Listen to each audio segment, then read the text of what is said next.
William Colcott.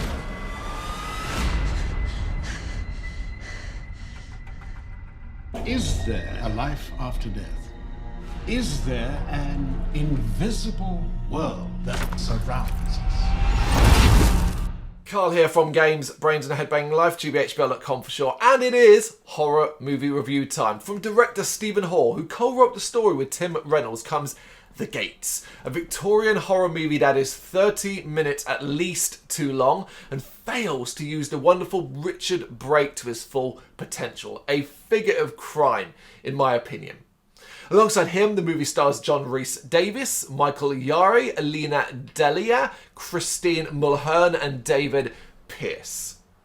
It is set in Victorian London, although don't expect to see much of that. Brake plays William Colcott, a serial killer and occultist who has been kidnapping and murdering women with the aim to use their blood to resurrect his dead wife. We're actually introduced to the movie as he's finally caught mid-ritual, being beaten and arrested, but not before he gets to viciously kill some London bobbies. It's a strong introduction, and his crimes are so severe that his execution is inevitable. Yet he's also getting special treatment. He is the first person in the UK to be put to death using the electric chair, a recent British import from America. Anyone at all who has ever seen a horror, and there are a few out there involving an occult-loving prisoner executed via electric chair, can guess what comes next. I'm thinking of things like Shocker and so on. Frederick Ladbrokes, played by John Rhys-Davies, and his niece Emma Wicks, played by Alana Delia, are post-mortem photographers tasked with, of course, taking pictures of corpses. His in particular, all in the day job for the pair. But the pictures of Colcott throw up some unusual finds. Finds that see the pair switch to their second job, or hopeful job if you want to put it that way, as paranormal investigators. Having invented a machine called the Atmosizer, it is something that can supposedly attract spirits and allow their voices to be heard and recorded. Quite advanced technology for the time period. Though their attempts to market and sell the device has not gone well, and this situation, Colcott and what they think they might have seen, might prove to be the perfect chance for them to prove it works. Meanwhile, the prison that housed Colcott is on its last legs, with only a handful of prisoners and guards actually remaining. For those that are still inside, within the walls, things have gotten tense and frightening. Something unseen is there, and it's causing enough bother for paranormal investigator, a different one, called Lucien Aberton, played by Michael Yari. He's now been called in. So the question is, does the ghost of William Colcott haunt the prison now? And if so, will he be able to finish his work? William Colcott. Killed a lot of people. I hate to say it, could have been nearly 28.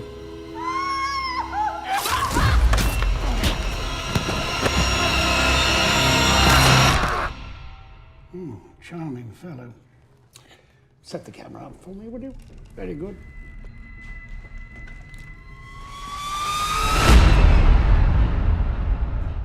The Gates is a movie of moments where it can be utterly compelling, creepy and authentic in equal measures.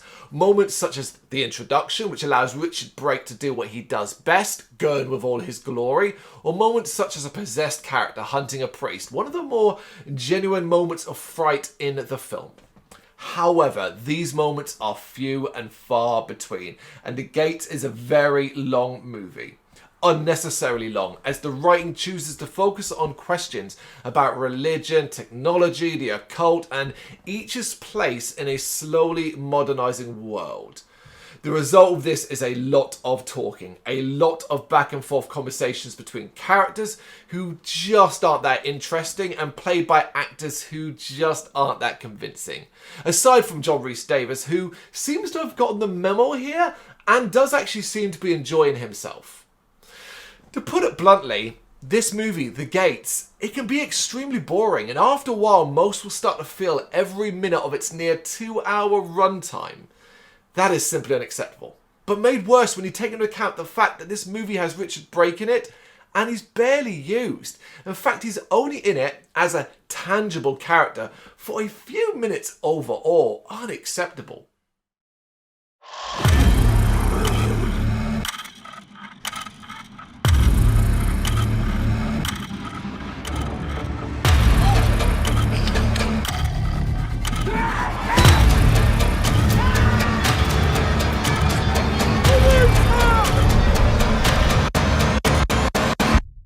If that wasn't bad enough, the prison setting isn't too convincing. It's a bit too clean, looking and not feeling quite like an authentic place. The story is far too convoluted and the finale is extremely underwhelming.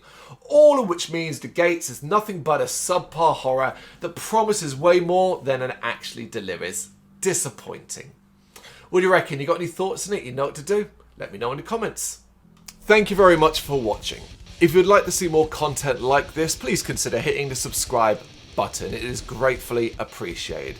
You can find us over at gbhbl.com, our full website where reviews, news and so much more goes up daily. We're also on all social media platforms, Facebook, Instagram, Twitter, Threads, at gbhbl. Just search for gbhbl and you will find us out there. We also have merchandise on sale. You can access the shop via the website.